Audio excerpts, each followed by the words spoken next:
300லேருந்து 400 building கிட்டே இந்த இடத்துல வந்து அபண்டன்ட் ஆயிருக்கு. இந்த இடத்துல வந்து ஒரு பொண்ணு வந்து சூசைட் பண்ணி இறந்து போயிட்டு தான் சொல்கிறாங்க. இதான் ஃபர்ஸ்ட் டைம் வந்து ஒரு பெரிய விஷயம் ஒன்று பண்ண போகிறோம்.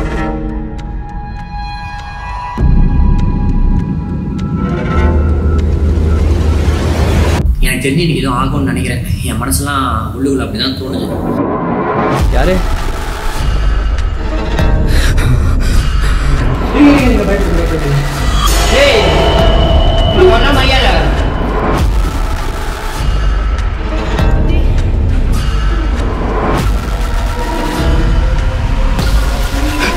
யாரு?